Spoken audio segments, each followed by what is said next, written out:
At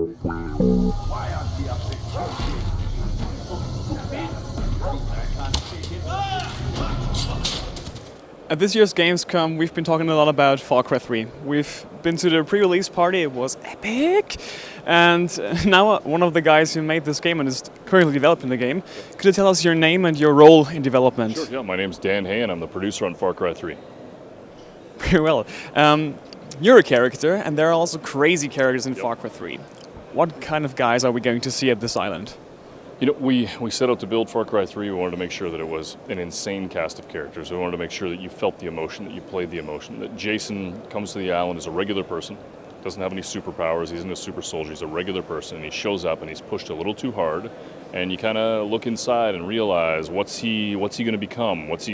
We want a coming-of-age story with real emotion as he's doing all this stuff across the island. So you watch as the player and Jason begin to transform. You look at him at the very beginning, completely regular guy, and by the end, if he survives, covered in tattoos, completely different, and you can actually hear it in his voice.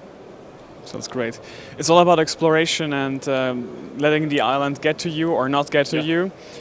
We talked before, and you told me it's now an open world game where you can explore the island. Yeah. What am I going to see on this island? When we talk about FarCry, people are used to the long draw distances, they're used to the idea of exploration and discovery, but we wanted to take that to the next level. We wanted to show people that, you climb a tower, you look out at the world, your map opens up, there's all these points of interest, there are these fires burning off in the distance, you can hear animals hunting other animals. It feels alive, and there's a lot to do. That there's this feeling of enticement everywhere you go. If you're a hardcore shooter fan and you just want to go from mission to mission and you just like to shoot stuff, you can do that. But what we love to see is when somebody like that is bombing down the road in a truck and they hear something off in the distance, or they're alone in the jungle and they realize they're being tracked by a tiger and they don't know where it is. It just starts to get those hairs on the back of your neck to sort of stand up on end, then we've got them. Looking at feelings, it feels like you've given a thought of it and how to feel it being alone on this island.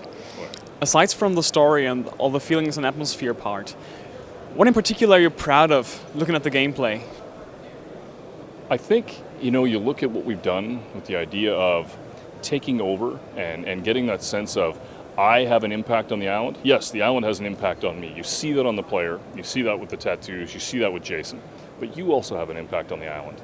You start off, and Voss here pretty much owns a big part of that space, and you can feel it. You're afraid, you're scared, and I think what we're most proud of is the idea that by the time you leave, if you survive, you have made an actual impact on the island. When you go in and you take an outpost, it's yours.